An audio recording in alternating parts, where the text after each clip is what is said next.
In the midst of the atrocities occurring in the Holy Land, President Biden and the Democratic establishment in America are scrambling to save their chances for a presidential re-election. A 2024 Donald Trump victory seems more and more imminent by the day. The genocide in Gaza and the West Bank has unveiled the full moral depravity of American and overall Western liberalism. Thus, the American imperialists have now designed their latest makeshift solutions to the Western-backed genocide. Hey everybody, welcome to another Jog video. It's your man Jake, as seen on TV, and you're watching gameplay while listening to my thoughts on some recent news updating us on what's going on in Palestine. Without further ado, let's just jump right in. Emergency aid was airdropped into Gaza on both Saturday, March 2nd, 2024 and Saturday, March 9th, 2024 after several weeks/months. Israeli fanatics have been blocking aid from coming into Palestine at the border. The airdropped packages had enough food equivalent to feeding no more than 1% of the Palestinian population. 1%. In other words, only 1 out of 100 Palestinians will receive vital humanitarian aid in the midst of ethnic cleansing, genocide, famine, and starvation. Mass starvation. Ramadan, which I'm pretty sure is one of, if not the holiest time of the year for Muslims, has just begun. In addition, many of the food reserves sent from the aid are not halal, and as in lawful or permitted for Muslims. Sorry to any followers of Islam or Arabic speakers, I don't know how to pronounce half this stuff. I want to blame it on Westerners, but it's my fault too. Sorry about that.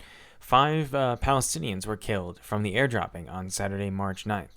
Officials said they were aware of civilians killed by the airdrops, but that contrary to popular belief, it wasn't U.S. aid drops that killed them. Oh, that's so good. The aid that dropped in wasn't the United States doing, but the weapons we keep selling to Israel, no mention of that, no problem with that at all. That's not relevant to the equation or situation whatsoever. They further went on, U.S. officials say the world just won't stand by while this happens, as if they're not the direct people responsible for this occurring. Moving on to the port construction information. During Biden's State of the Union address on Thursday, March 7, 2024, he announced the construction of a temporary port to deliver emergency aid to the very, war-torn, destroyed, and endangered region. Hamas said they blamed the stalemate on Israel, as Israel rejected the offer to end its offensive and withdraw its forces. Apparently, that wasn't acceptable terms to Israel, just stopping their occupation, invasion, and overall slaughtering of all these people. That's just too much for them. According to Isn't Real, Hamas is stalling the agreement because they won't free sick and elderly captives. But apparently, it's okay if Israel non-stop kidnaps Palestinian children on the daily. Make no mistake, Hamas, Palestinian resistance, Palestinians in general, they have no real power to make all this violence stop. So, even if Hamas agreed to give back the hostages, would that seriously guarantee a ceasefire? We know the previous terms were only a 6-week ceasefire. Can't talk. Literally a month and a half. How could anyone agree to that long of a ceasefire duration? That's so short. It's frankly an insult to any type of foreign policy. EU Foreign Policy Chief Joseph Borrell, sorry if I'm mispronouncing that, says aid is good but insufficient. Yeah, dude, wow, that's, really had to state the obvious on that one, huh? In addition, apparently this port plan has been in talks for months. Cyprus was the original spot to set up an aid port. Cypriot officials say the route has been in talks for months, which is pretty interesting that they just decided to wring this out. Been going on this discussion's been going on for months, and now right at the State of the Union address, now that things are ramping up, they pull that card out of their deck, waiting to provide the necessary protection and support they want to protect themselves from any criticism or change that's coming from the outside when people recognize that this is ridiculous. While U.S. military members are explicitly forbidden from putting boots on the ground of the harbor, this is only temporary and is therefore subject to change in the future at the whim of the powers that be. In addition, the U.S. military members have already been seen assisting unloading and constructing the port, already showing the U.S. is willing to overstep its own self-imposed supposed limitations. The port construction should be seen as suspect. This is due to what the United States and Israel may likely replace this port after the conflict is over. After it's over eventually, hopefully. Jesus. For example, if the U.S. uses military members and U.S. aid and U.S. materials to build the port in Gaza, what's to stop the United States from abusing their international power and presence in the United Nations, for example, to claim the port as a military base after all is said and done? To any person watching or listening, just a word of advice: don't trust a single thing the United States says or does. It's just a good rule of thumb to have. If it wasn't already obvious, the better question is why the U.S. doesn't stop sending weapons to Israel. Why does the U.S. keep paying for a healthcare system that Americans don't even have? Why doesn't the U.S. recognize the whole reason aid must be airdropped is because of Israel's relentless occupation and destruction? Why would Israel and the United States support the port construction if they haven't stopped the vile beasts called humans blocking aid from coming into Palestine at the border? Oh yeah, did I mention Israel fully supports building the port? And this should be a huge red flag to any person who's been paying attention, because why would Israel suddenly want to help Palestinians after everything that has happened? Why would they do that unless it benefited Israel?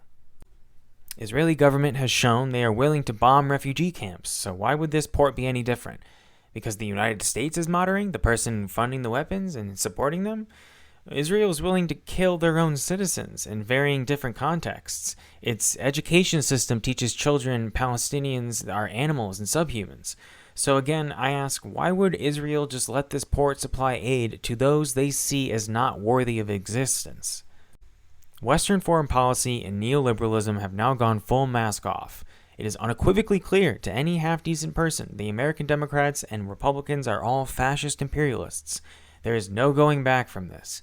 The world will remember what happened, and all Americans are forced to see their nation for what it is: a late-stage capitalist, imperialist, white supremacist, patriarchal dumpster fire. So you might be wondering, where do we go from here? And in my opinion, we are beyond demanding for a ceasefire. A ceasefire is now very much a band-aid to an amputation wound. In addition, any of the ceasefire proposals Israel is willing to accept have criminally short durations, and the temporary ceasefires will be pointless while a white supremacist, settler, colonial, apartheid state continues to invade and occupy another people's homes and their entire land. Palestinians have no power as long as Israel exists. The one and only long-term sustainable solution is a one-nation state named Palestine, or Palestine and Israel. I don't really care what it's called, honestly. It needs free elections. It needs to be secular. It needs to have mass organization and mobilization. It needs democracy. It needs solidarity and unity between all kinds of people. It cannot be an ethno-supremacist state. It cannot have any Zionist ideology in its governments or any part of it at all. This is not an impossible goal or task to achieve a one-state solution. Make no mistake, Zionists and the vast majority of Israelis are the problem. They refuse to see Palestinians, or frankly any non-Israelis, as legitimate citizens. As long as Zion-Nazis continue to have power, misery and death will be the story of that region. Always remember, Jews aren't even close to the problem here. It is Zionists who have co-opted and appropriated Judaism to create an Israeli version of manifest destiny. We must continue to put on the pressure, agitate, organize, speak out, exercise civil disobedience appropriately and safely, educate yourself, and share any info you can with mistaken people around you. We will persevere. Israel is taking significant losses from the invasion and boycotts as well, and this is just the beginning. The situation may look grim, and more Palestinians are probably going to die. However, the world is finally watching. After decades of manufactured complacency for mostly Western audiences, the truth is out. And we can all see change is on the horizon, and it's our job to lean in. And with that said, thank you so much for watching my video. Please feel free to check out my other content. Subscribe if you can, like if you wish. And I'll see you in the next one.